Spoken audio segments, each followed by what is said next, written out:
오늘 우리는 별은 어떻게 만들어진 것일까? 라는 내용의 공부를 합니다. 우선 현재 알고 있는 별의 모양을 그려봅시다. 설마 이렇게 그리는 건 아니겠죠? 실제 별은 태양처럼 공 모양을 이루고 있고 주로 수소와 헬륨으로 이루어져 있습니다.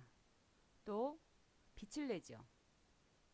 그러니까 별이 어떻게 만들어지는가를 이해한다는 것은 수소 헬륨이 모여 공 모양의 형태를 이루는 과정, 그리고 별빛이 생성되는 과정을 이해하는 것입니다.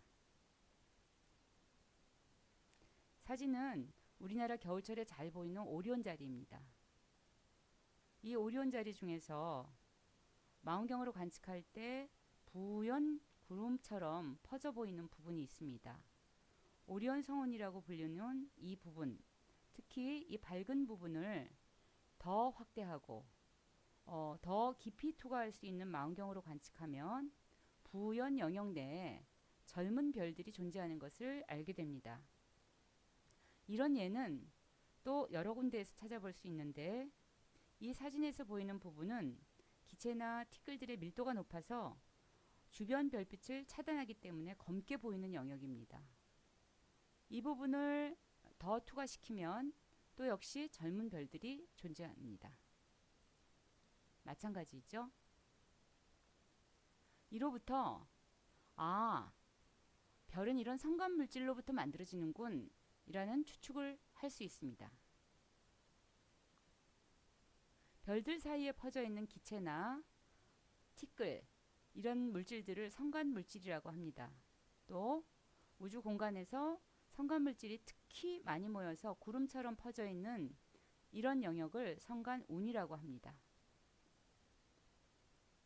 태양계가 속한 별들의 집단인 우리 은하 내에는 곳곳에 성간 물질이 존재하고 또 성간 물질들 일부가 모여서 성간운을 이루고 있습니다. 성간운은 온도가 매우 낮아요. 10K, 섭씨 온도로 약 마이너스 260도 정도가 된다고 하는데 현재 과학자들은 이렇게 차가운 성간운에서 뜨거운 새로운 별들이 태어난다고 설명해요. 넓게 퍼져 있는 이 성간운 내의 물질들은 질량이 매우 작지만 그래도 질량을 가지고 있으니까 결국은 중력의 작용으로 인해서 서서히 서로를 끌어당기게 됩니다. 그런데 이렇게 모이고 수축하는 과정에서 처음 제각각 방향으로 끌려가던 성간 물질들이 점차 질량이 더 많이 모인 한 군데 중심을 향하는 동시에 제각각 방향이 달랐기 때문에 시간이 지나면 회전을 하게 됩니다. 중심에 많은 물질이 모이면 모일수록 회전은 더 빨라지고 결국 중심에 많은 물질이 모이면서 회전으로 인한 원심력이 작용하고 결국 납작한 원반 모양을 이루게 되죠. 지금 이 그림에서 약 크기가 1000분의 1로 줄어든 그 상황을 볼 수 있습니다. 이런 원반 형태의 단계, 중심에 대부분의 질량이 모이고 원반 형태를 이루고 있는 이 단계를 원시 항성 단계라고 합니다. 질량의 일부가 회전축의 수직한 방향으로 빠져나가기도 하지만 시간이 지나면서 점차 중심에 많은 물질이 집중되고 그리고 원반 형태의 일부 물질이 남아있는 형태를 띠게 되는데 이때 이 중심에서는 적외선 형태의 열 에너지가 나오게 됩니다. 원반 중심의 원시 항성은 중력의 작용으로 계속 수축합니다. 그러다가 결국 수축이 멈추는 상황이 생기게 되죠. 원시 항성이 수축되면서 내부 온도가 높아지고 동시에 내부 압력도 높아집니다. 수축으로 인해서 내부 온도가 높아지는 것은 다음과 같이 이해할 수 있습니다. 우리가 잘 알다시피 지면에서 어느 정도 떨어져 있는 물체는 위치 에너지를 가지고 있죠. A 지점에 물체가 가지고 있던 위치 에너지는 B 지점으로 떨어지면서 운동 에너지로 전환됩니다. 그런데 여러분, B 지점에서 물체가 가지고 있던 운동 에너지는 지면과 닿으면서 어떻게 되죠? 운동은 더 이상 안 하잖아요. B 지점에 있던 물체는 자신이 가지고 있던 운동 에너지가 소리를 내서 공기를 흔드는 파동 에너지 또는 지면과 충돌하면서 발생하는 열 에너지로 전환시킵니다. 중력의 작용으로 수축하는 원시 항성을 낙하 현상과 관련지어 설명할 수 있습니다. 중력의 작용으로 인한 수축은 결국 중심 방향으로의 낙하를 의미하고, 낙하하기 전에 성간물질이 가지고 있던 위치 에너지가 결국 열 에너지로 전환되는 거죠. 이 열 에너지가 내부 온도를 증가시키고, 그리고 내부 온도가 높아지면 내부에 있던 기체들이 더 빨리 움직이게 되니까 내부 압력이 높아지는 겁니다.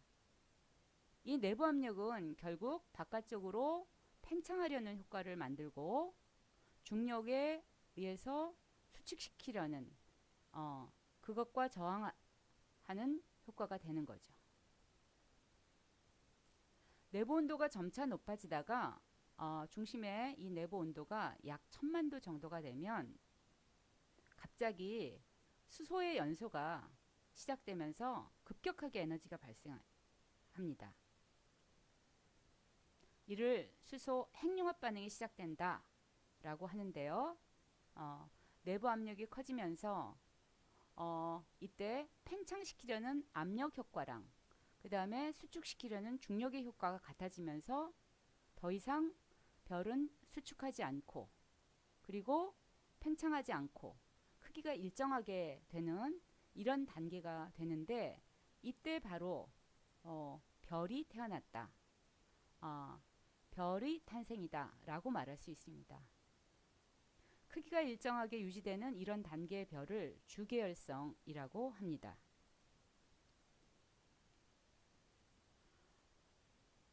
원시 항성이 계속 수축하면서 성간물질이 가지고 있던 위치 에너지가 열 에너지로 전환될 때 그때 발생하는 그 열 에너지를 중력 수축 에너지라고 하는데, 이 중력 수축 에너지는 계속 내부의 온도를 높이기 때문에 결국은 수소가 타기 위해 수소를 연소시킬 수 있는 높은 온도를 제공할 수 있는 거죠. 즉 핵융합 반응을 일으킬 수 있는 높은 온도 환경을 만들어 줍니다. 수소 핵융합 에너지란 4개의 수소 원자핵이 이 엄청난 압력 때문에 이게 핵융합이 되면서 한 개의 헬륨이 만들어지고 그 과정에서 에너지가 발생하는 것입니다. 태양은, 우리가 아는 태양에서 나오는 별빛은 현재 태양 내부에서 수소가 연소돼서 헬륨이 만들어지는 그런 과정에서 생겨나는 그런 별빛이 바깥쪽으로 방출되는 것입니다. 자, 마지막으로 성간물질로부터 별이 태어나는 과정을 3단계로 나누어서 정리해 봅시다. 처음 10K 정도의 낮은 온도, 그리고 매우 밀도가 높은 그런 상태의 성간물질로부터 성간물질이 존재하는 성간운 형성 단계. 두 번째는 중력 수축으로 인한 에너지가 발생하는 원시별, 원시 항성의 단계. 그리고 계속 수축하다가 내부 온도가 1000만도 정도가 되었을 때 수소 핵융합 반응이 시작되면서 외부로 빛을 방출하는 주계열성의 단계로 정리할 수 있겠습니다.